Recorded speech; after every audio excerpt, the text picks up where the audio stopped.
Everyone, the time is now 6:30 p.m. The date is June 3rd, 2026. We are on the second floor of the Eldon F. Moore Board of Selectmen meeting room. Before we stand for the pledge, I just want to remind everyone that this is being recorded for use on the internet. If you don't mind me joining the pledge. I pledge allegiance to the flag of the United States of America and to the republic for which it stands, one nation, under God, indivisible, with liberty and justice for all. All right, first on the agenda is public hearing. So I got to read this public hearing. Notice hereby given pursuant of Mass General Law, Chapter 89, Section 9, designation of highways as throughways, traffic control signs and devices, and West Bridgewater Board of Selectmen will hold a public hearing at 6:30 p.m. on June 3rd, 2026 in the Selectmen Meeting Room, Town Hall, 65 North Main Street, West Bridgewater, Mass., where they will discuss installation of stop signs at the North Elm and Crescent Street intersections, turning the intersection into a four-way stop.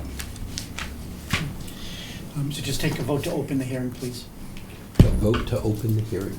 Lee, yes. Ryan, yes. Perez, yes, we're good. It's open. Let's do it.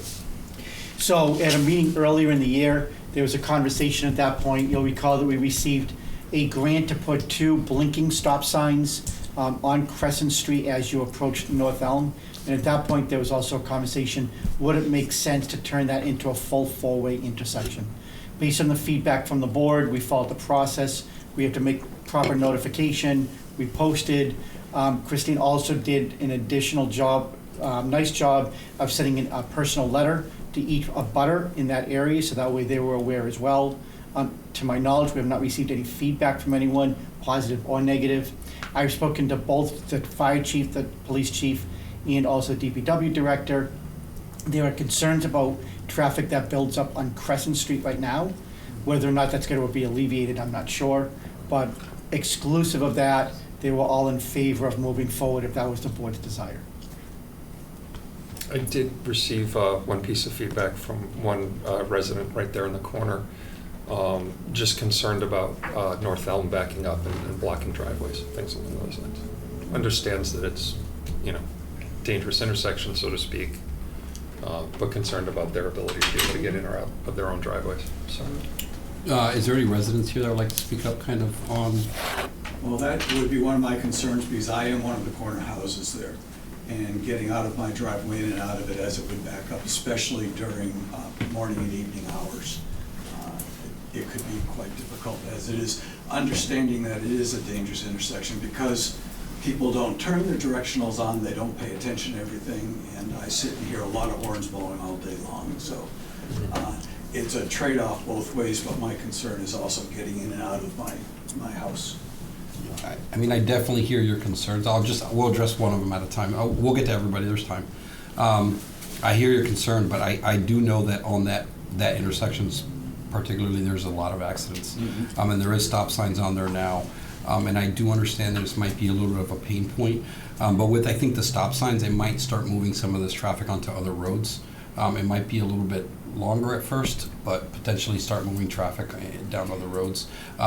But there is so many accidents, especially in the late night, for people just not stopping. I think we could all agree on that.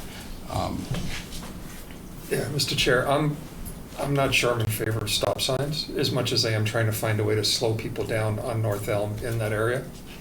I know we've spoken in the past, and you two have not been on my side, but I'm not gonna get off my speed hump.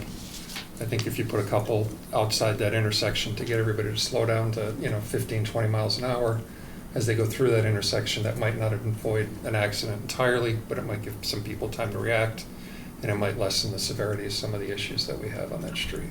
I'm not particularly concerned about Crescent Street. I do drive up it, and I do know that, I came there today, right? Like, that's how I get here, and it takes a little while, but, to your point, sir, it's more that, you want to go, you don't want to go, the directional's on, the directional's not. It's hard to get across that street or make a left or a right onto North Elm. If we had everybody going a little slower because they just had to brake for speed hump, that would be my preferred approach to this. So I drive through that intersection 2 to 4 times a day, depending on whether or not I go home for lunch. And so personally myself, I don't have an issue with the intersection. I think I navigate it pretty well, but I do see that it is an issue for a lot of people. There, one of the main factors obviously is the speed on North Elm and at which people travel. And with all due respect, Jeff, I think that speed bumps are going to slow people down while they go over the speed bump and speed them up when they get, past the speed bump. They speed up to the speed bump and then they speed Right. But past there's it. a spot that can be put to negate the speed that they go through the intersection. True, with that specific intersection, but then I'm concerned that people are going to speed up to go faster than they normally would to get to the speed hump, get over it, and then go faster because now they've been inconvenienced and they've got to slow down for 2 seconds, and so now they've got to make up that time. And I would argue that a stop sign would make them want to go faster. I don't disagree. I'm not necessarily in favor of the stop signs either. Like I said, I am able to navigate that intersection pretty well, I believe, and I feel like anybody who's paying attention and being responsible should also be able to navigate it. Unfortunately, everybody's not paying attention and they're not as responsible. So I'm not necessarily in favor of either one. I just know that something needs to be done. So, I'm kind of in the middle there. I don't know exactly what the answer is, but again, like Mike said, I really do want to hear and value the opinion of the residents in that area. Sir? Yeah, concern right now with the traffic on North Elm Street, it's almost impossible to get out the driveway. And I think if we put a four-way stop there, we all can see that on Crescent Street during peak time. The traffic is backed up from that corner, almost all the way up to Smokey's Barn. Remember where Smokey's Barn was? So my concern is that the same effect is going to happen on North Elm Street. It's going to be backed up up towards Brockton, and then we'll never get out of the driveway. So I don't see there being any easy solution to this, but yeah, something has to get done. That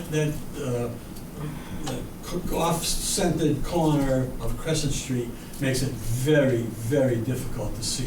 And I think what happens, in my opinion, what happens is people coming up off of Spring, come up to that intersection, they can't see, so they edge out, and then they get out halfway into the intersection, and then they go, oh, geez, and they gun it, and boom. Oh, no, they just plain old. They just don't stop. It's not edging out, it's really Hey, been a guys, site I- issue since the big maple tree was taken down years ago. I mean, I've lived on that corner for 30 years.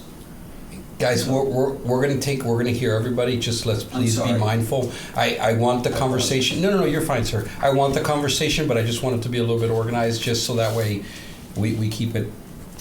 We hear everybody. Everyone has their opportunity to speak, but I just want to keep it kind of organized. Ma'am, I think you had something you wanted to pass as well. I was going to cite the study, the traffic study that was done when we were still talking about a new school. And since 2022, there have been 33 accidents there. And that's a lot of accidents. It's not uncommon for me to be in my kitchen someday and all of a sudden, boom, you hear it all the time. I don't think it really truly matters what direction the cars are coming in. Mm-hmm. I just think it's a bad accident. And I wish I could sit here and tell you I had a solution. I don't.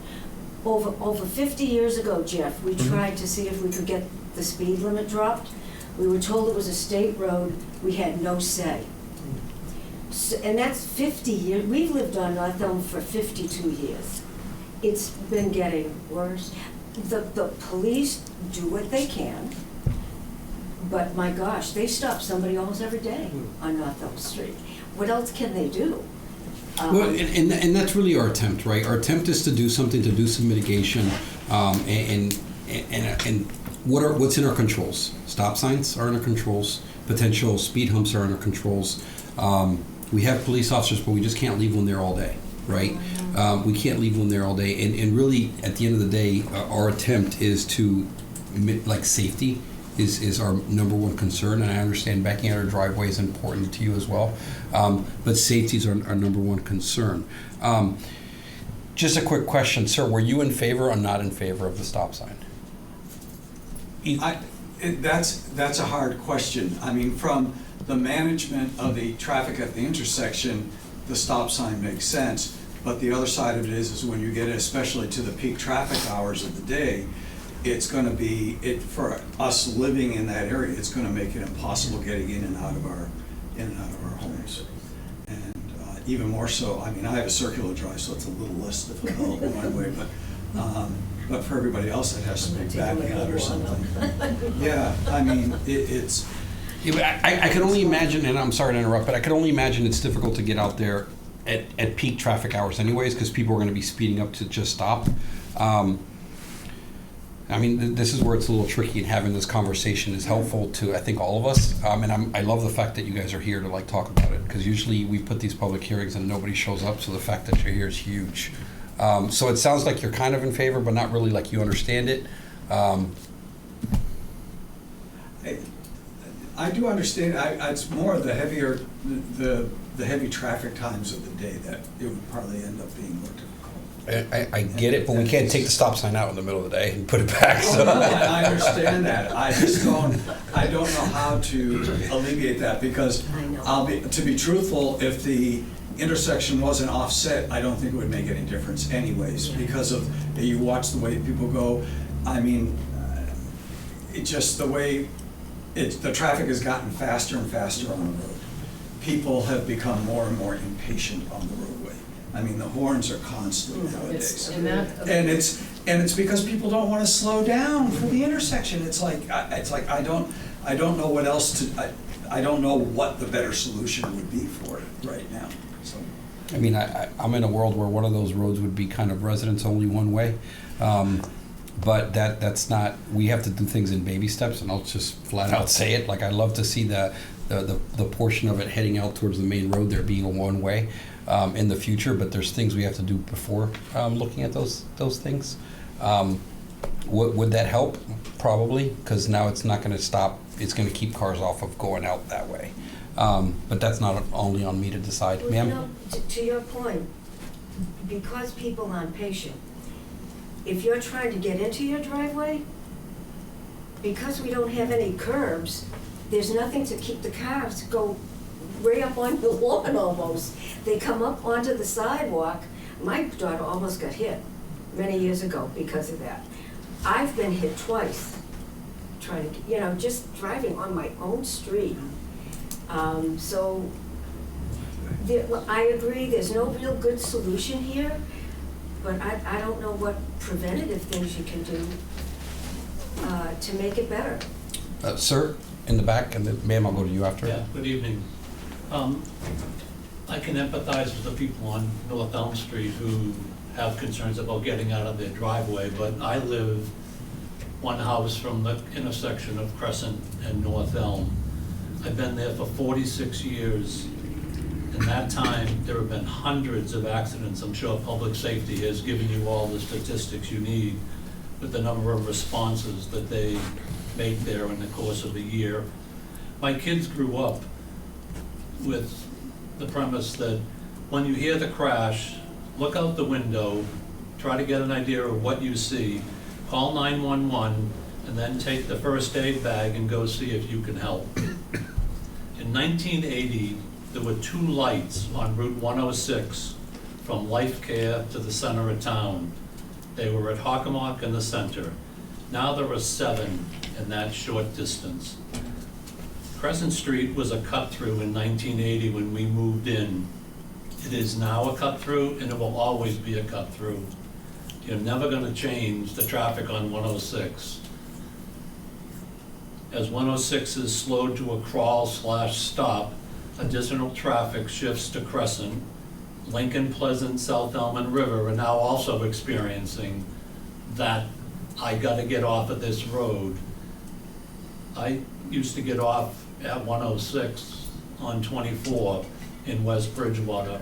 Now when I'm coming up, I get off in Bridgewater and come up through Bridgewater past the Amazon facility, because you can't get off the exit sometimes. You sit on the highway trying to get off the road. There's a Facebook post this week where somebody complained how long it took them to get from the center of town to the highway. And their response was, well, why don't you just take Crescent or Lincoln, Pleasant, and South Elm? So social media is all over this about get off the main road and get on the side roads. Every weekday morning and afternoon, Crescent Street has heavily backed up traffic for at least 2 hours at a time. And Marcy, if you're driving down that road, you know what that's like. That road can back up to Stony, and that is a long road. In the wintertime, it's not too bad because your windows are closed. I can attest to you, if you would like to come down and sit on my front porch, you will hear every afternoon and often in the mornings the frustration of the people as they're trying to get to Crescent and North Elm. They lay on their horns, they shout obscenities, and they use hand gestures, all in an attempt to get the traffic in front of them to move faster, which it never does. It only takes a minute when I sit on my front porch to see someone on their mobile device while sitting in the traffic. Lots of times there's a significant space between them and the vehicle in front of them, because as they glance down to do whatever they're doing, traffic in front moves, which then causes the people behind them to lay on their horn and make them pay attention again. Traffic on North Elm has grown significantly also. The speed at which the traffic travels can be attested to by public safety by the number of vehicle stops on North Elm and on Crescent Street, as sometimes it takes to Crescent Street for them to stop the car from North Elm, from North Elm. We will never reduce the traffic on North Elm and Crescent Street. We will not reduce the distracted drivers or the frustrated drivers. But we do believe that the four-way stop will allow the Crescent Street traffic to safely turn or cross over while waiting just a short time, because you have implemented four-way stops at West and Crescent, and you have one at West and Manley. And over the years, people have adjusted to it, and traffic moves down that road. You only wait one cycle if there's someone there. Anybody who travels on Crescent Street and trying to get across North Elm, an experienced driver does not move up into the intersection if you see a vehicle traveling south coming from Brockton on North Elm with their blinker on, because nobody trusts that that blinker is real. It could have been left on from a mile ago. Or yesterday. 100%. And so people wait until that vehicle slows and begins to make their turn. Well, most of them do. Some of them pull out. Some of them suffered major injuries when that vehicle hit them at 40+ miles an hour. So with the four-way stop sign, at least you only have to wait, as you do at West and Crescent, that couple of seconds for one vehicle to move, and then you can get out. I do not come out of my driveway and go left to go to North Elm Street, because I can't. Traffic is backed up so far. I could sit there and wait, and there might be a nice driver who would let me come out, but I take it right out of my driveway, I put my left directional on, and I go down Francis, and I come around. This is the only way for me to get out of my driveway. I deal with that every day, morning, afternoon, and night. And the traffic is never gonna get any better. At 5 o'clock in the morning till 9 o'clock at night, there is a steady flow of traffic coming down Crescent Street. And the people who have modified their exhaust, or for the 8 months out of the year when you can have your windows open, I get a wide variety of music at a very, very loud tone that I can listen to while they're sitting there waiting to get to the intersection. So yes, I am in favor of the four-way stop sign. Thank you. Thank you, sir. Thank you. Ma'am? I was gonna say that the horn blowing, that starts at like 5:30, 5:45 in the morning, and it goes on all day, even in the evening. And those accidents aren't happening just at the busy times. Those accidents are happening at 1, 2 o'clock in the morning as well. People missing that turn to go straight across, but it's not straight, and they're driving straight and they're hitting the rocks. You know, I'm one of those people that's up at night, so I tend to be one that's calling, saying there's been an accident. You know, not knowing how bad it is because it's dark out, but yeah, we hear it the littlest. And when it comes to the music and the vulgarity, yeah, it's there. And I, again, like everybody else, am worried about getting out and having to always take a right-hand turn when most of the time I want to go left. So ma'am, were you in favor or not in favor of the stop sign? I'm not 100% sure. I drive down to the school, and people are flying through that 20-mile-an-hour zone while I'm trying to take a turn into the school. And you come out, and you got kids getting ready to cross, and these cars still aren't stopping. You know, and the crossing guard, he does the best he can. He stops, he gets them to finally stop, and he's cussing them out. But the next day, they're right back to 50 miles an hour. And at the end of the road, if you go to the top of North Elm, you come to, is it Copeland? Heading into Brockton, that's 30 miles an hour. It's a 10-mile-an-hour drop, and there's no school on that road, but we have a school, and we're at 40, and they're doing 50 and 60. Is there a way of changing the speed limit as well, to deter them from trying to do 50 down the road? Cool. David, can we look to see if we can adjust that speed, or if that's in our purview or no? Well, 100% is in our purview. You're not going to like the answer about the process. Yeah, I know it's a long, lengthy. Speed it up. It's not just that. Could go up. Average speed. So, correct. So to answer your question, it is not a state road, it's a town road. So we have total jurisdiction over it. Speed is controlled by two items. One is the width of the road.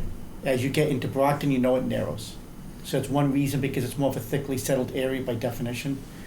But the second part to that is that in order to change the speed, you have to do a traffic analysis with a speed study. And then you set the speed to 85 percentile of what people are driving. Jeez. The assumption is that people are driving safely. So if it is legitimately 50 miles an hour on average, and the 85th percentile is 42, you cannot lower it below 40. So it is a time process that costs some money. I'm not worried about that. I think that what you're gonna find is that because most people are driving too fast in that area, is that based on that study, it's gonna be detrimental to what we were attempting to do. Yeah, how long is the study? You have to hire a traffic engineer, I don't know, 90 days. 90 days. Yeah. So we got to drive 5 miles an hour for 90 days on the road. Gotta get everybody to drive 5 miles an hour. Well, if we were gonna go traffic study, my desire would also be to understand how many cars actually come down North Elm, how many cars come down Crescent, and how many come down West. Because we've used West and Crescent as a comparison. But if the volume's not similar, it might not be accurate. No, I hit that stop. That's been fantastic. For the record, I still don't trust it. You know, you're still gonna wait for the next 10 years for that car to stop, even though they have a flashing stop sign to go. But I'd be curious, like, to use the comparison of West and Crescent. I would love it to be similar numbers of cars going down West that's going down North Elm, because then that would make sense. Like, that flows as much as everybody stops. It works and it flows. My concern is I think the North Elm traffic is probably 3 times greater than what we're seeing on West, but I could be wrong. The issue is that we're trying to attempt to fix multiple problems. One is speed. Mhm. The stop sign will reduce speed, but then you're not going to get out of your house. And so we have multiple issues. And the number one complaint that we receive, and it's not just in West Bridgewater, but the number one complaint that we are seeing across the state is speed. That's why, as you know, the state legislators looking at the possibility, which I think is going to pass, about being able to do speed enforcement through camera. We see that in Rhode Island, and other states do it as well. We only have 3 police officers on at any one time. We can't be out there at all time, and we all just know it's a speed issue. So my recommendation, obviously take whatever vote you would like to, but one option is that we've already complied with the state requirements for posting to hold the hearing.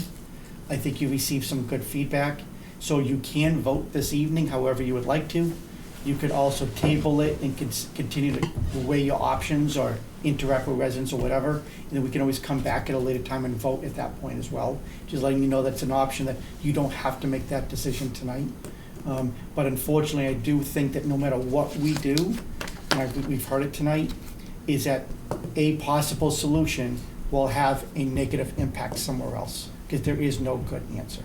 Yeah, I think there's still a couple more residents that want to say something. Yeah, even when we drive down North Elm across and go to, the intersection to go over 106, we still have to wait because 3 cars will go through the stop on either side. And we'll have people behind us tooting their horns, laying right on. It's like, hey, zoom, zoom. Thank you, I just saved your life. That's what we say. We say it to ourselves. Each and every day we travel over 106. So speed's definitely an issue in town. Concern? I don't think anything will work if it's not enforced. And maybe camera enforcement is a good idea. I understand we have limited police presence on the intersection, but I honestly think you can put up anything you want, and jerks will drive like jerks. And it scares me a little bit. I walk my dog 3 times a day, and I live near the intersection. And sometimes we use the crosswalk to get across North Elm, and it's a little scary because there's a curve in the road north of there, and it's a dangerous street. But I do think that nothing will work without enforcement. More to David. David, could we use the traffic study from the school Um, for any type of analysis that they had? Depending, so what they do is they determined as to whether that intersection was pass or fail, which was a fail. Right. But they did not determine volume and speed. So it gives us some insight, but you wouldn't be able to use it specifically for that. And does the police safety officer have data on accidents and timeframes? Yeah, we have that data. I spoke to the police chief in preparation for this. Surprisingly, good or bad, it is not one of our intersections that by volume is high in reference to accidents, and that's in comparison to others. However, what he stressed to me is that the accidents that do happen there are more severe because you have a higher rate of speed. Severity's gotten worse over the years. Exactly. Yeah. So that is a little bit less volume in some other areas, like Weston Crescent was by far our number 1. Lincoln and Crescent were at number 2. This was like 4 or 5, but the severity is worse there. I know in Randolph we got, it was some state grant for bike lanes. Is there a way of painting a bike lane on that street to kind of make like it's choking the road down for a bike lane to try to slow people down? Well, what's interesting is you can see we did that here. That fog line is further in than it should be. The DPW department did that within the past year. Okay. And because the optical illusion normally slows people down. So we've done everything that we can with the tools at our resources. And again, just so that everybody knows that are watching, while cameras may be helpful in the future, they cannot be used today for enforcement. That is why we're waiting on the state to see whether or not they do pass it for enforcement. Yeah, Alan, I think a It's not couple an of option. residents you got here a little bit late, but some of the residents were talking, just to put you in the full loop of the conversation, some of the residents were speaking how oftentimes the people driving will go up on their lawns to get around the car. It's tough not having an actual curb line. No, and Because a curb line obviously would deter them from doing that. And just to be clear, I love the participation that's happening right now. Usually when we have these public hearings, it's like 1 or 2 people.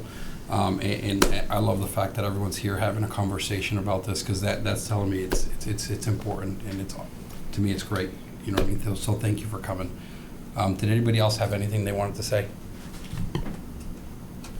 If we do the stop signs on North Elm, I would suggest, because we did it in Randolph, because it's a new stop sign, you're gonna have to go a few hundred yards back and put a sign up, Oh, yeah. stop ahead, possible message boards out there. Yeah, that's exactly. And whatnot. So the process is because whenever you change habits, so you would put reader boards on both sides. Right. You would do it for 2 to 3 weeks in advance of putting the stop signs in. Once you install the stop signs, you keep the reader boards out to say stop signs ahead. So yeah, you'll have education going on at that We point. even painted on the street, stop ahead on the street as well.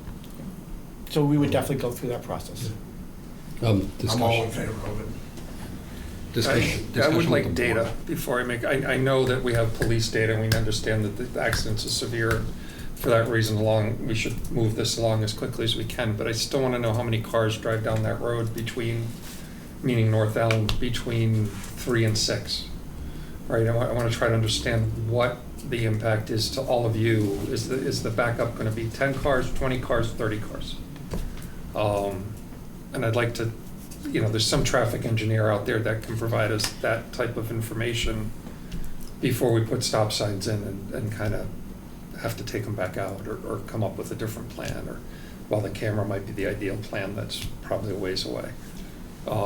I feel, I get it. I lived on Tiffany. I drove there all the time. Now I'm off of Crescent. I would argue that Crescent is just as dangerous once the cars get moving as what North Elm is. We need to slow people down, and I won't say speed hump again for the sake of saying speed hump to these two. But there are some ways we can slow some people down. But I think most importantly, there's got to be, there are people smarter than us when it comes to traffic that should be able to tell us that if we put a stop sign there between the hours of 3 and 4, there's going to be on average this many cars backed up. Between the hours of 4 and 6, there's going to be this many cars backed up. I think that gives us the opportunity to make an educated decision here. I hear you, but at the same time, with the longer we prolong it, and I hear the residents, I'm still very in favor of a stop sign, mainly because of the potential risk of loss of life on that. The accidents are pretty severe on that road. Those are my concerns. I'd be in favor of voting tonight, so I'm fine to vote. I'm fine to wait. I think that despite the concerns, and I respect the concerns and I understand them about getting out of your driveways and stuff and all of that, but I understand that you also have trouble getting out of your driveway on Crescent. So I think that there has to be a compromise. If I were voting tonight, I'd be in favor of the 4-way stop, despite the fact that it's going to make my commute a little bit longer to work, I think. Or maybe makes it quicker. I really honestly don't know. But just from everything that I've heard, I'd be in favor of a 4-way stop, but I'm also in favor of not having to vote tonight. So whatever works for the two of you, I guess. Sir, did you want to say another I'm just point? curious, within the past couple of months, those black ropes, looks like that they go across the road. They were put on Crescent Street down by Copper Beach. You know what I'm talking about? There's a box with them, and there are 2 ropes. Traffic study box. It's a counter. Now, does it tell you speed, or does that just tell you number of times the tire rolled over it? And, if it's within 1 second, then it must be a car, and if it's 3 seconds, it's a truck or something. Can you put those out on Crescent and North Elm? I don't know who does that, but somebody just did it on Crescent Street. I don't know why. Yeah, I'm not sure as to why. David, do you have any? I don't have a direct answer. We very rarely ever do that ourselves. We do it if we do a traffic analysis study, which we have obviously not conducted because it had $25,000 to do it, right? And I know we don't have an ongoing study. So my guess is that OCPC probably did it as part of their regional counter system. So when Jeff had mentioned about the data, that was the first thing I was going to touch base with, is to see what OCPC has collected through the years. There may be something fairly recent. Based on what the gentleman is saying, we might have fairly recent data on Crescent Street, which might be helpful. And depending on what they put out there will definitely tell us volume, and it may potentially tell us speed. I would think more likely it would, but again, I'd have to check with them because they were the owners of the speed study. I'm presuming it was OCPC.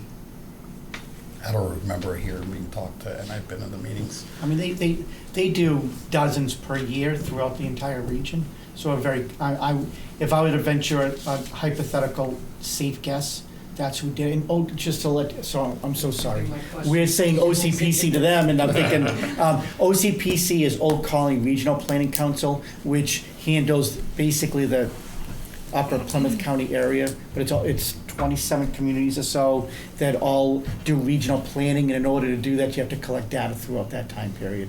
And they're mostly funded through the federal government, so they get literally millions of dollars per year to conduct studies like this on an annual basis.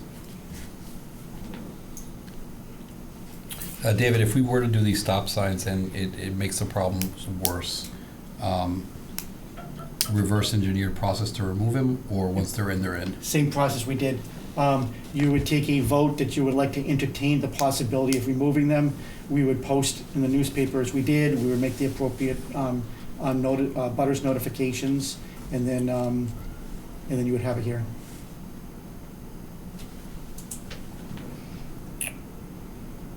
Yeah. I think I'm prepared to make a motion on it. At this time, I'd like to make a motion to install the stop signs on North Elm Street and Crescent Street intersection, turning this intersection into a four-way stop. Second? All in favor? Aye. I'm a yes. I'm sorry, I'm a no. Not that I'm against this to anybody in the room, but I believe I make decisions with data.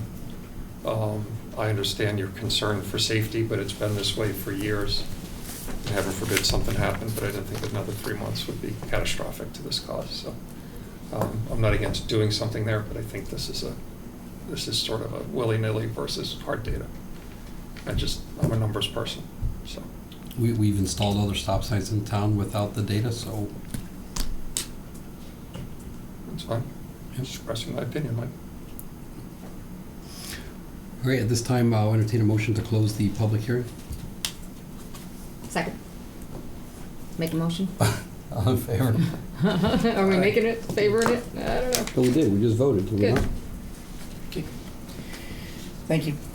Thank you. All right, moving on. Scott Golder, Treasurer Collector Report. Hello. Welcome. At the end of the fiscal year, we needed some money to pay for the fire engine that we just received a couple weeks ago, and the water department the fire engine was $800,000, and the water department is borrowing $1 million. This goes to the PFAS project, mostly for cash flow issues while they're awaiting some reimbursements. We got 2 bids. They were both very close to each other. The winning bank was Unibank for savings at an interest rate at 3.65%. This will be coming due in November when I usually do the municipal purpose loan, and that'll be folded into there. So it'll just be one borrowing going forward. Any questions? I have none. Nope. So we just gotta, could you make a motion to award the bid to Yep. Unibank? At this time, I'd like to make a motion to award the bid to the town's annual municipal purpose loan to Unibank. Second. All in favor? Aye. Aye. And then we just gotta sign. So that's the banknote itself. The sticker. This one. Yeah.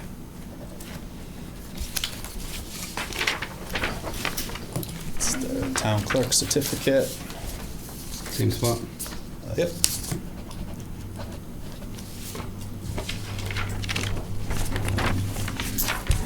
Two copies of the tax covenant saying that this is tax-free. There's just one. I got the other one here.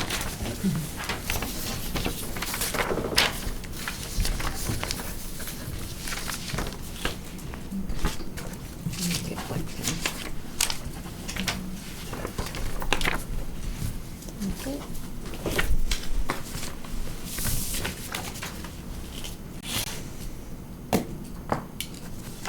Scott? All right. Thank you, That's sir. it. And while we're talking about Thank you. fire engines, do we want to say anything about what happened recently? The incident, luckily, none of the firefighters were injured at that event. At this time, David, is there an update on that vehicle? Is it completely out, or? The insurance adjuster has to come out and take a look at it. It looks like the body of the vehicle obviously has sustained a lot of damage. Fortunately, the engine compartment did not. We also had a lot of apparatus on it that suffered damage, including, unfortunately, the brand-new Jaws of Life that we had just purchased within the past year. So we're going through the insurance. We are hopeful that we are hopeful that there will not be enough frame damage or upfront chassis damage that we'll be able to put a new box on the back. It's not just for money, it's also for the fact that, as we all know, Time. if we have to replace it, it's a 4-year turn. It's not about the money. We're hoping we're going to be able to replace the box. As you said, fortunately, our firefighters, we had 2 on scene at that point. They followed their training. They parked the vehicle specifically the way it should be blocked in a blocking mechanism. It was, the lane was closed. Why that person never slowed down, drove straight into the truck. Fortunately, they were safe, and there were still two troopers that were out there at that point as well that were clearing the scene, and fortunately, they were safe as well. Thank you, Scott. Thank Not to Thank you. interrupt. Yeah, no. Thank you, Scott. Good night. Have a good night. Thank you. Next on the agenda is a vote to rescind the Class 2 license for X-Drive Motors located at 436 South Main Street. I'll make a motion to rescind the Class 2 license. Do we need to talk about that first? Yeah, make a motion to rescind the Class 2 license for X-Drive Motors located at 436 South Main Street. Second. All in favor? Aye. Next on the agenda is vote to approve the Class 2 license for Primetime Motors located at 436 South Main Street. You mentioned that. And the gentleman here. Hi, How are you? Hi. good, how are you? My name is Mahmoud. Fatima actually is my wife, but she was sick today, she couldn't make it. Hope she feels better. Thank you. Yeah, so we're applying for a Class 2 dealer license for at the same location, Essex Drive. Hoping to get the approval. All right. David, we have anything on this? So how many days a week is this going to be open? 6 days. 6 days. Closed That's Sunday. Okay. All right. Yes, Monday, Saturday. We'll be open from 10 to 7. Okay. Yeah. All right. So you have the days of operation here is 9 to 7 and 10 to 5 on Oh. Sunday. So 7 days? So my point is that if he is, if he is saying 6 hours, then that's what we'll approve, but that's inconsistent with the application, so I would just ask for the board for clarification, so we know what to put on the license. So Sunday closed? Sunday closed, yes. Okay.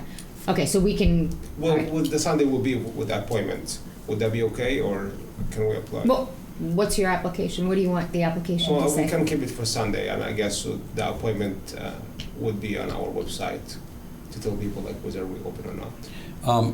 And will you guys be doing any maintenance on site? No maintenance. No maintenance, no Yes. service, no tire changes? No, nothing at all. We'll just be sales and finance at the location, and we will be using Express Loop on Main Street for service. Okay, because that'd be my concern if open on Sunday is, the noise from a mechanic shop or No, something there like is that. no, there is no. It's just this is like a building office. There is no way of doing any maintenance or service whatsoever.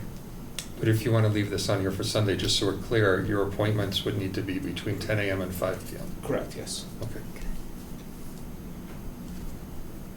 Yeah, I'm good with it. Yeah, I don't Yeah. have any issues.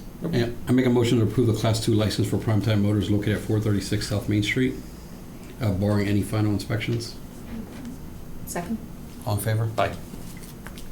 Thank you, sir. Hope your wife feels better. Thank you. Thank you. Yeah, you're free to go. Thank you. Thank you. Appreciate it. Drive safe. Vote to ratify Robert Casper's employment contract as Nope, healthy. you skipped. Where I skipped. Go Oh, back to just the- kidding. She's been waiting so patiently here. Vote to ratify Wendy Adams' employment as employment contract as Council of Aging Director. So as the board knows, after 10 years of being the director, our director retired. We certainly wish her well. Following the hiring process, you approved a job description with the salary range. We then posted for the position. We had more than a handful of applications, including some very qualified applicants. After going through the search, the screening committee recommended, and I reviewed, and I'm recommending to the board now, the hire of Wendy Adams as our new COA director. Her effective date would be on July 6th. She worked for us for 8 years, and she is currently also, she worked for us at the COA for over 8 years. She has a degree specifically in this field, and she has also been the assistant in Mansfield, where she currently is now for the past 4 years. She is more than qualified for the job. Wonderful. Hi, Wendy. How are Hi. you? I'm good, We thank spoke you. briefly, but I was in the middle of signing a bunch of papers early. Is there anything you'd like to say? I'd just like to say thank you very much. I'm very excited to come back to West Bridgewater and serve the population in town. Wonderful. Awesome. Yeah, well, I think we're going to be happy to have you then. Thank you. Thank you. Awesome. As you know, everyone loves the Council of Aging. Yeah. We often frequent. We're down there pretty often, so you'll see our faces. Keep coming. As you know, you're going to have some really large shoes to fill, having already worked with Marilyn before. So it's sad to see her go, but you've worked with her, so you know the services and stuff that she provided. And we really do value the Council on Aging and the services that we provide to our seniors in town. So as long as you are ready to take the reins and lead it, that sounds great. I am ready. It's all yours. Thank you. At this time, I'll make a motion to ratify Wendy Adams' employment as the Council of Aging Director effective July 6, 2026. Second. All in favor? Aye. Aye. Well, you. congratulations. Thank you very much. Thank Welcome you. back. Welcome back. Thanks. Get to work. Okay. Maybe not tonight. We appreciate it. Thank you. At this time, No, you're good. Yeah. Thank you. Thank you very much. Have a good night, guys. the next on the agenda is to vote to ratify Robert Casper's employment as contract as health agent. Any changes to that? I'll make a motion to ratify Robert Casper's employment contract as health agent. Second. There we go. All in favor? Aye. Aye.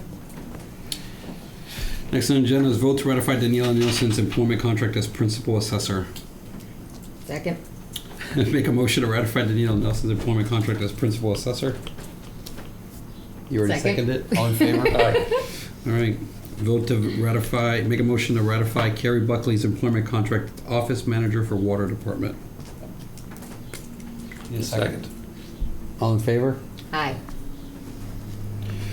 All right, here we go. Vote to approve a one-day liquor license application for Black Hat Brew Works for Riverwalk on June 7, 2026. If I can interject for 1 minute, there's a possibility of rain on Sunday. Oh, no.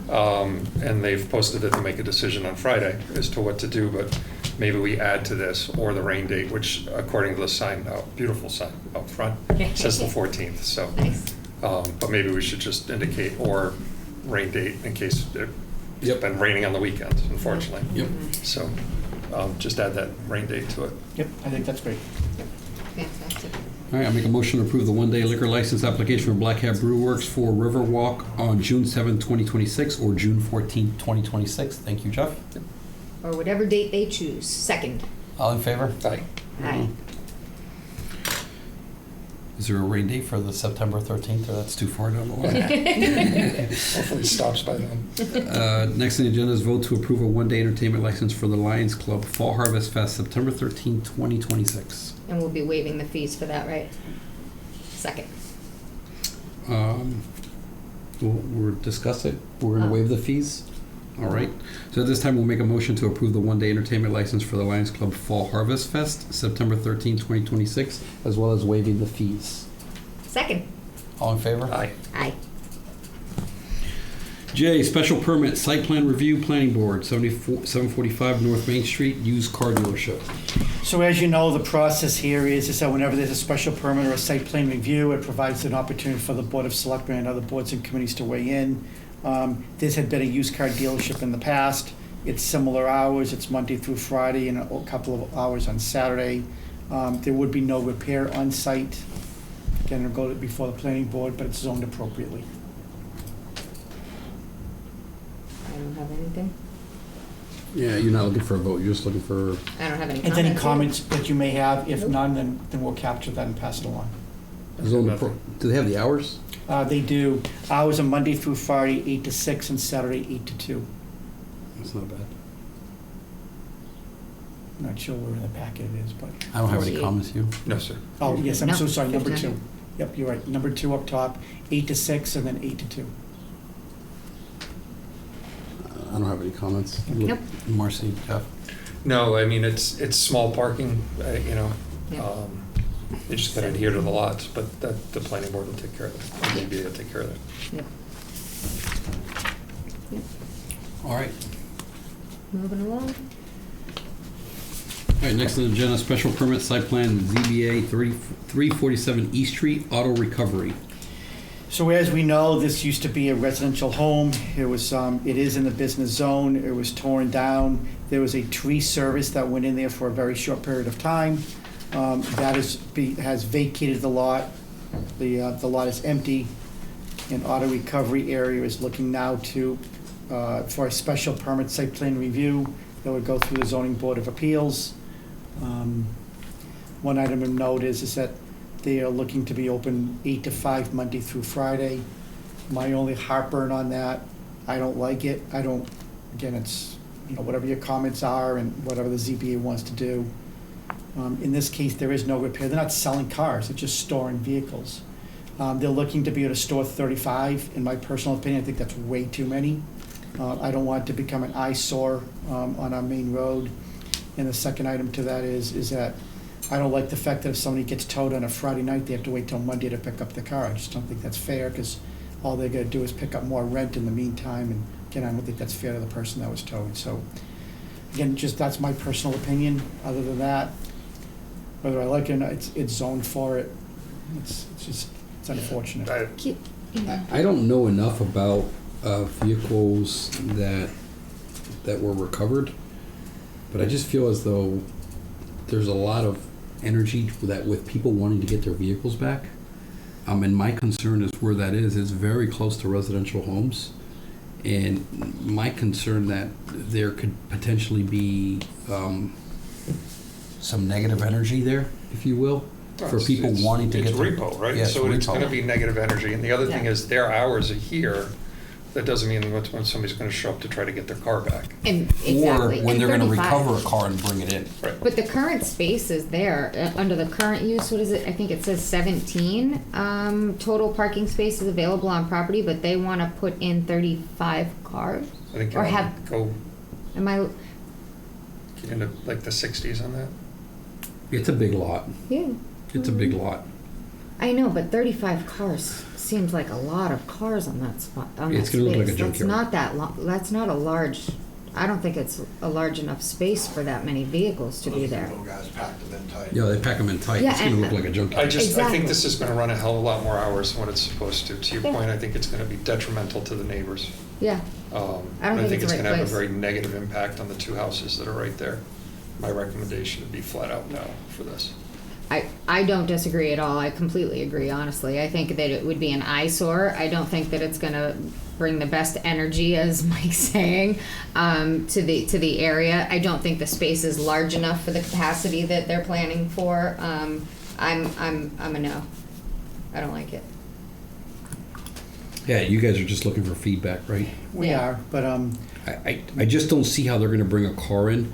If they hook a car at 2 a.m., are they going to wait till the hours of, what were the hours again? Monday through Friday, 8 to Yeah, 5. 8 to 5. They hook a car at 2 a.m. and I mean, I have friends that are repo guys and they repo cars at 2 in the morning, and they bring them back to their lot at that time. And now we have a tow truck with a backup alarm backing their vehicle in to drop a vehicle with residents that are literally right there, because right behind that tree line is a house. Yep. I have a lot of concerns with it. I think that their hours are going to be 24/7. Maybe not necessarily for the customers to come get their vehicles, but for vehicles to get brought into the lot, their hours are going to be 24/7. Especially there on that corner. I mean, that's 106 and East Street. That's a busy part of Has town. that always been zoned that? What Has business? that always been zone business? Is there a house on that? There It was. used to Yeah, be. yeah. So was it residential at one point? I do not know the answer to that. All I know is as long as I know, the first 500 feet on 106 has been zoned business, so it's mixed-use business and residential. I know I saw 70,000 pounds of rock getting dumped there. Isn't there Yeah. just one either on Nope. zoning? No. Yeah, so, the first 500 feet in either direction is zoned residential, is zoned business, so it makes sense, 106 is a main road, but, I think there's some negative stuff too. So, with that said, the litmus test, site plan review is just a review. There's very little that a regulatory board can do.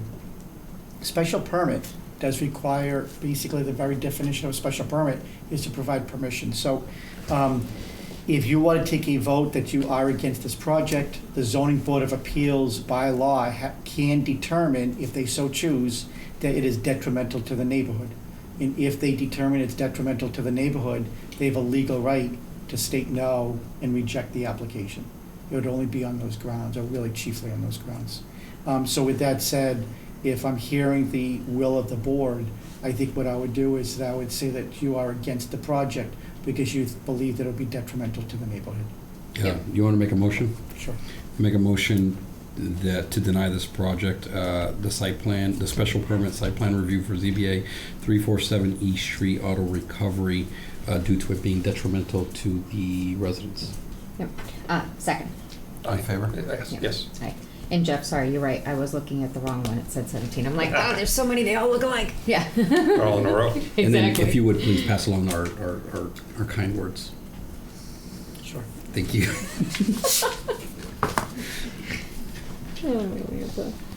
All right, void to appoint Paula Schlosser to the OCES Board of Directors. It's just a reappointment. Yeah. Make a motion to appoint Paula Schlosser to the OCES Board of Directors. Second. All in favor? Aye. Make a motion, do we have to talk about FY26 appointments to boards, committees approved by the Board of Selectmen? So we do this on an annual basis. You know there's a whole list there. There's probably 25 or 30 names. A couple of items I just want to call out. There are two people that will not be reappointed based on their request. One is for the ADA coordinator. Chris Trudell has chosen or requested not to be reappointed, so that would leave that position vacant. The town clerk, Annie Iannatelli, has historically served also on the Memorial Veterans Day Committee. She will not be looking to serve on that committee as well. My request is that you table any appointment on the Municipal Building Needs Committee. There are two people that are looking to be or would be chosen to be reappointed. My thought process is at a most recent meeting, the board discussed changing the mission statement of that committee and also potentially the makeup of how it works. It'd still be 5 members. It would be still in the spirit of what town meeting approved in 1983. But we need to obviously put it in writing, and we're working on that now. We're going to bring it to you at a future meeting. And I just don't think it's fair to appoint someone, and then after they're on it, then you say, oh, by the way, now here's your new mission statement. They should know when they accept appointment. So I would ask that as part of the process, we table that. Rent control, there would be 2 people that would be being reappointed to that. One is Michelle Kennehan, but the other one is Marcy Lee. I just don't think it's fair. This is the second time in a row now in cycles. Previously, it was Anthony Kennehan as a selectman. We continue to have selectmen fill these roles because the rent control is really a vital board. They had to protect the interests of the people living up in the rent control area. But it's not fair that selectmen continue to sit on it. We need people to sit on that committee. It's a vital committee. It's extremely important. It's a 5-member board. By reappointing these 2, that would be 4 active members. There's already 1 vacancy. And I can tell you that one person that has been on there for a number of years, quite frankly, over a dozen, he's looking to step down.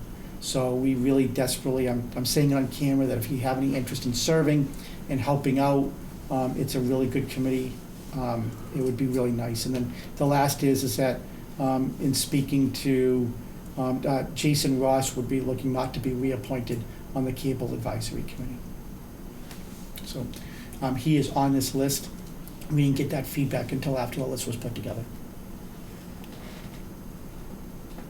And you're looking for a motion barring those changes you just made? Yeah, so I have no way of recalling all those and No worries. reiterating it. Does anybody have any objection to anything that I just stated? No. All right, so if that's the case, I would ask that you, As presented.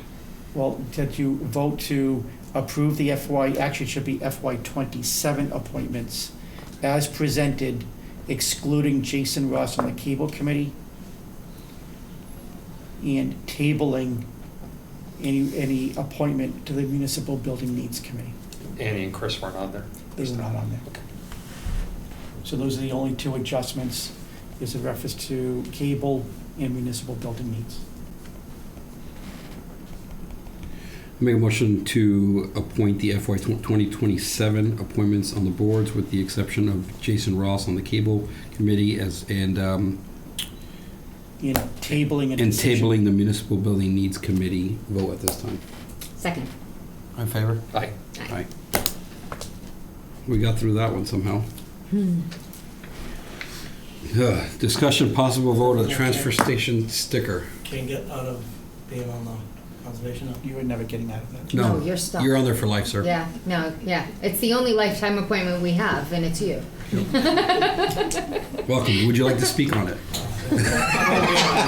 Don't worry, residents late, can sorry. comment later. I'm sorry, it's not public comment period. Exactly. Uh, We're on to end discussion of possible vote on transfer station sticker costs. Yep, so I just placed this on the agenda really more as an FYI and also for some food for thought. A handful of years ago in 2023, the board voted to stagger the stickers going forward, as you see here, 125, 135, and 145. That ends at the end of this year. In October, we need to be able to post for it, and quite frankly, October, November, especially snowbirds, they start to buy the stickers before they head south. So we need to make a decision by September. And so right now, I'm not looking for a vote. I just want to provide some information so that we can see it and think about it, and then we can bring it back in the fall for a vote at that point. The purpose or the original intent or the intent of having the sticker is to cover the cost of the service. The transfer station sticker for this year, the budget for this year for the transfer station is about $458,000. I have looked, the historical record for the amount of stickers sold has been pretty stagnant. So that's $1,655 or so per year. We have raised $240,000 through that, but that means we're running actually a structural deficit if you're looking, so the difference is subsidized by the tax rate. Therefore, if you want to be able to cover the entire cost of it, which would be the intent, it would be $277 a sticker. I would never be asking you to actually raise it that much all in a short period of time. I'm just letting you know what the math is, but I do think that we should do our best to try to incrementally get as close to that over time as possible. Yeah. I personally think that news doesn't get better with time, and I do think that we need to continue on the same trajectory with the increase. Personally, I think that we should continue on the same trajectory with the increase. I don't think that we should just jump straight to the 277 because that wouldn't make sense for everyone. However, a $10 increase, seeing as though what we're paying now is $240, it's a little over half of what the stickers are paying for what it actually costs to run the transfer station. So I'd love some discussion on this. Yeah, I agree we have to raise it because unfortunately the costs of everything are increasing. We have to raise it just to stay even, right? Unfortunately today. I'm not concerned about catching up to the 277. I said it to somebody earlier. There are a lot of people in this town that, we pay our taxes and 60 cents, 50 cents, discussion for another day, go to the school and we don't use the school, right? There's a group of us now that don't use it. Now we did. I'm grateful for the school. It's not a derogatory statement towards the school. But this is probably the only service outside of public safety in an emergency or something like that that gets regularly used by some townspeople. So I don't feel the need to be whole with it at the 277 ever.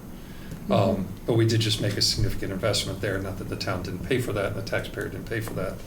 But I think it's fair to look at the price and the contracts, and we've signed new contracts since we've set these rates and make an adjustment if it's 10, 15, 20. I don't know, we're not trying to set them today, right? This discussion more than anything. But try to understand what the impact will be, and go from there. I'm just not that concerned about the 277 where it's a function of the town and it's what, some people use that really get no other return from the town, God willing, not police, not fire, not ambulance, right? Yeah. So. I got a question. On the stickers being sold, can anybody buy it? Can commercial No. No, you have to be a resident. resident, but somebody who has a business in town, they cannot buy it and put it on a commercial vehicle, right? So I was at that October 4th, 2023 meeting when that was discussed, and as a resident, I was not a selectman obviously, but as a resident who doesn't use the dump, I will be, or the transportation station, whatever we're going to call it. I am going to be completely bashed later for calling it the dump, but whatever. I am in favor, I will say, I'm in favor of incrementally raising the price because I think that's a wise thing to do. However, I am also with you, Jeff, that I don't necessarily believe that the transfer station has to pay for itself. So I hope that we never have to get to the 277. But I do think that it is fair to raise it incrementally. Everything goes up every year. So there's no reason that we should take a hit to the town, residents who use it or don't use it, that just continues to get larger without any increase in the sticker price. But again, I don't think it should be something drastic, but I do definitely think and agree that it should be incremental and it should be regular. And there were a number of years, David, I don't know how many, but I'm sure you do, where the sticker price wasn't raised. And that's not fair because then we're getting hit, right? So, and you know, as somebody who pays for trash pickup, I pay significantly more than $145 a year for my trash pickup. And I'm okay with that and I choose that and that's fine.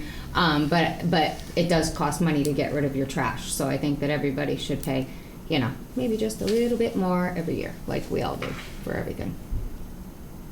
That's it. Right on. Do we want to table this and make another vote? Quick question. Yes, sir. David, that 458, does that include the hazardous waste tank? It does not. That paid for itself. That was a separate warrant article. Yeah, Town I meeting. didn't know if it got added into. Based on the attendance of that event. We're out this year for doing it, but my recommendation when time comes would be to put those funds back on the future warrant. And that was 15,000, right? I think. Yes. Right? Yeah. Yeah. Okay. But Honestly, I think at 277, it's still a steal. It is. Yeah. For what you can get rid of there. Yep. Look, I've done this analysis.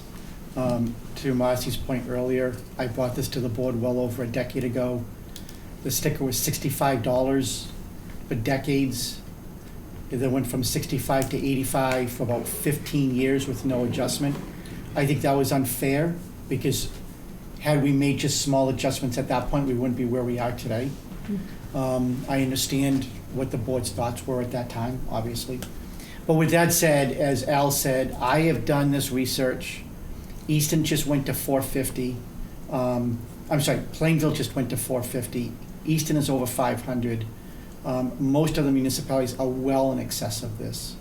And unfortunately, because of stricter regulations from DEP, it is becoming more costly to dispose it on the other end. It's not like we're making any money on it.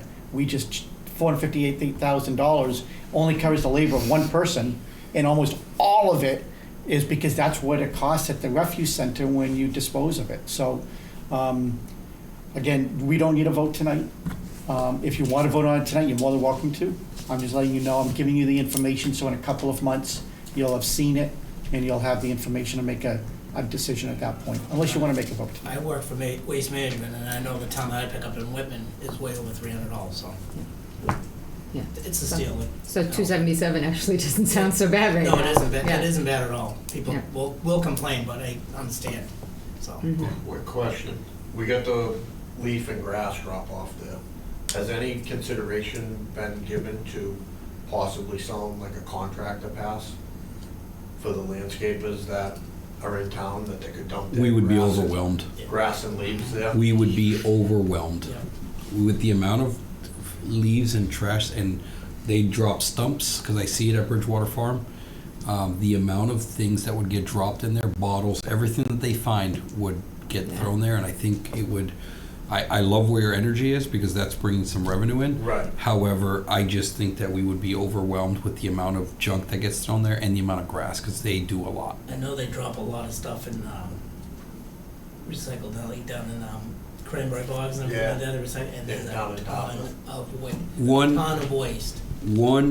One company would do a lot. I know Whitman has a contractor pass that they sell, because I know a couple guys from DPW over there. I mean, They say it's not. potentially if things get ugly in the future and we need to find a way to make some money there, but like I think it's just going to be overwhelming, the amount of grass. Mike? But I'm just thinking resident contractors, only the people that still live in town. Yeah. You know, So- Wells, Roback, guys like that. So, Mike, I think you're right on. I will tell you from firsthand experience, think it was a 2015 to 2016 winter season when we had all those 3-foot snowstorms, we had a lot of windstorms that year. The board at that point voted at no additional charge to allow residents, not commercial, Right. just residents, Right. to drop off all of their yard waste. One, it's impossible to police because think of the logistics. When you drive in, it's immediately to the left, and the building is another couple hundred feet up. So we don't have staff, so people just drop off. What we found was wooden pallets, doors, and the absolute worst thing was how many people dropped off Christmas trees with Christmas lights still on it. And when we would bring in the tub grinder, it would jam up the tub grinders. And those about, I think they're $400 an hour, $600. I mean, it's an exorbitant amount of money. And Tires too. yeah, I don't recall tires, See them. but the Christmas lights and the string of lights that people would drop off, it was just unfair. And it really put us in a bad spot. So, Mike, I think you're entirely right. It would be very difficult for us to be able to police that. Yeah. Okay. All right, so we'll pass that along and we'll table it for now. Yep. Some discussion. Vote, next on the agenda is vote to award the Sursig Water and Sewer Chemical Supply Contract July 1st, 2026, through June 30th, 2027. Yeah, so in all of these three, as you know, we are part of a consortium of 27 other towns. We go out to bid. If you don't mind, we can always group them. O is water and sewer, P is DPW, Q is paper. We go out to bid, we take the cheapest price. It saves us a lot of time and energy, and that's how we try to drive our costs down. So we can either award it separately or award all of them together as presented, your choice. And we're doing you as the signatory, or we don't need to do that right now? Nope, the chair is the signatory. Okay. You just I just award signed the it. contracts, as the contracts come in, you sign them. Got it. We're gonna group these together. Everybody good with grouping them Yes. together? Make a motion to award the Sursig Water and Sewer Chemical Supply Contracts, the DPW supply contract, as well as the paper supply contracts from July 1st, 2026 through June 30, 2027. Second. All in favor? Aye. You guys are quiet today. I'm just. You guys have a good night. Take care, Lee. Take We're going care. to drive safe. You had enough? Yeah, I'm had enough. I'm stuck here, so I can't do anything about it. Another 3 years.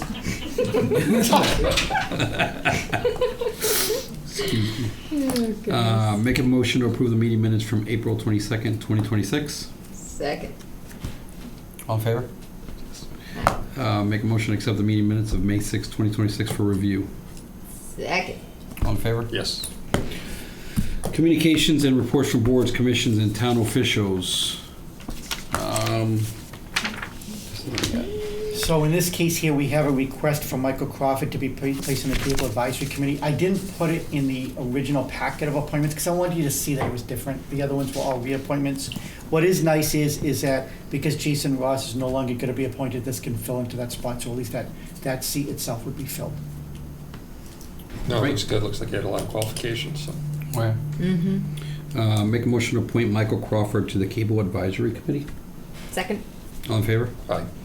All right, next up is appoint Mackenzie Craig to the Memorial Day Veterans Day Legacy Committee. Yep, and this would be our student rep to the committee. Yep. So make a motion to appoint Mackenzie Craig to the Memorial Day Veterans Day Legacy Committee. Second. All in favor? Aye. Correspondence from the public to determine a course of action. Can we read this letter now? It's not a course of action, but it's a thank you letter, so I guess that's not now.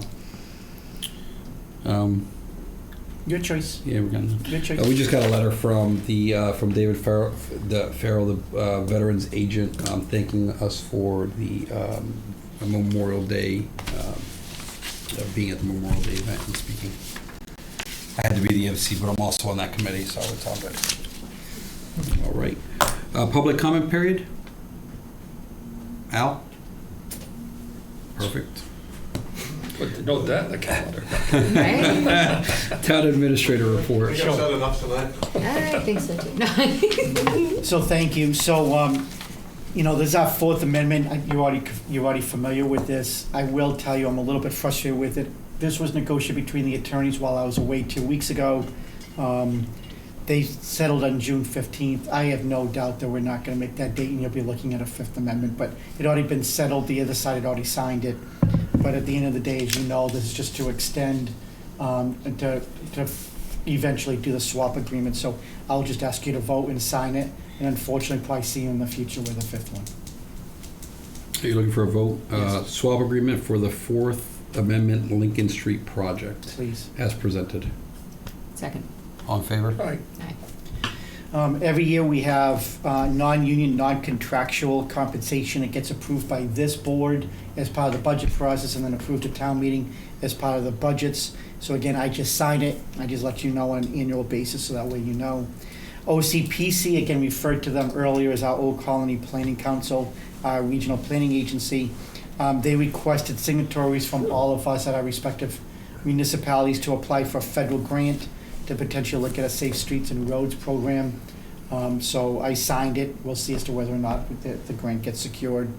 FYI, we discussed this earlier, Riverwalk is this Sunday, Sunday, June 7th. Again, if it rains, at least at this point, the rain date is the following Sunday. I placed the next item on the agenda and looking for your feedback. We have had requests over the past few years to start the banner project that you'll see in other neighboring towns for veterans that would like to be able to place a banner up. And so we currently have 14 applications, which I think is absolutely fantastic. And I have no doubt that once we put those banners up, is that it'll grow and we'll have more. So with that said, I thought it was important for the board to make the final decision as opposed to us as administrators as to where we put them. My recommendation is that we start in the center of town and we work out equally in all directions, but I want to make sure, so for example, there's 14, it might be 2 or 3 in each direction, and as it grows, it just continues to expand. And so I just want to make sure that the board is good with that, and if you have a different recommendation, we'll obviously implement what the board's choices are. I love those banners. As a veteran, I love those banners. I love seeing them. And also David Moore, who we had here as interim, he's kind of responsible for getting them up in Bridgewater. And one of the nonprofits that I am close with, Fire for Effect in Bridgewater, is doing a huge thing to get more push on getting those banners up. So personally, I love those banners. I agree. Start in the center of town and set them out equally. I think that's a big, huge attempt to. It's kind of like town beautification, in my opinion. Just they look nice, they look presentable. That's my take on it. Agreed. Okay. Yeah. Like it all. And that's what we'll do. Every year, I just always put on the first meeting after town meeting, just as any discussion point. Personally, I want to say thank you to this board and to the finance committee, because again, most people just do not know the amount of level of effort that you went through in reviewing all the boards, all the budgets, the same as with finance committee. I also want to say that I think that our department heads and our boards and committees in the review process between the selectmen and the finance committee, I think it's not only is it good, I think residents realize how good of a job you all do. Not a single budget was held. Now that's surprising and rare, and it might also be because there was one resident that wasn't there that normally is. Two residents that were there, apparently. But I also think, in all honesty, is that our department heads did a really good job of coming in with extremely reasonable budget requests. And so, again, I think that that's a feather in their cap, in your cap, in the finance committee's cap, but I put on if there was any other discussion that the board would like to I have. would just throw some of that praise back in your direction, as you Absolutely. tend to meet with them ahead of time before they come in. They're pretty thin on the budget to begin with, which I know is in my my social media these days has taken to overrides, and I see, you know, from Lakeville, just all around us, everybody's going for overrides and nobody's getting them, or almost nobody's getting them, and we're fortunate not to be in that position yet. And I hope we can stay out of that position, but that's, you know, sure, I'll take a little credit, finance can take a little credit, but, you know, keeping the town budget tight, not overestimating state funds like many communities have done, and being conservative with your approach has kept us well, so thank you. Thank you. Absolutely, yeah, thank you. Because I think the departments understand through your communications and your dealings with them that, you know, what is to be expected, and they come in that way, and they understand, and they make sacrifices, and, yeah, and I think that in a large part, obviously, that is due to your leadership, so thank you very much. Thank you. Quick question. Did the No. water department, highway department combination pass? It failed. Okay. May I, while we were on that, everybody that was part of that was great, on the staff. You guys did a phenomenal job, so thank you. Thank you. Phenomenal job. Yep, no, I wish we had more residents there, because I don't think there was almost more people in this meeting today than there was at that town meeting. No. Linda and Christine do an excellent job of making sure everything is set up, and I always am impressed with Christine, because when I do the budget presentation, she can't see what page I'm on, and she always does a pretty good job of staying with it, so thank you. Thank you. And I keep the timer. Yes, you do. Employee Appreciation Day, again, it's already been voted on, but just FYI, September will be here before we know it, so just so that way you know. Next meeting at this point, according to our normal schedule, is June 17th. However, we had discussed about not holding that meeting, we just never took a formal vote. So we placed it on so we could take one. But because, as we all know, that the merger did not pass at town meeting, there has been a discussion about doing it kind of through an ad hoc process between the Selectmen and the Water Commissioners. I've been in touch with each one of you individually, and I've also spoken to the Chair of the Water Commissioners, and he has stated that the Water Commissioners can meet next Wednesday on June 10th. So if the board is acceptable to that, then what I would ask is for the board to take a vote that we will have a meeting next week, and that we will officially cancel the June 17th meeting.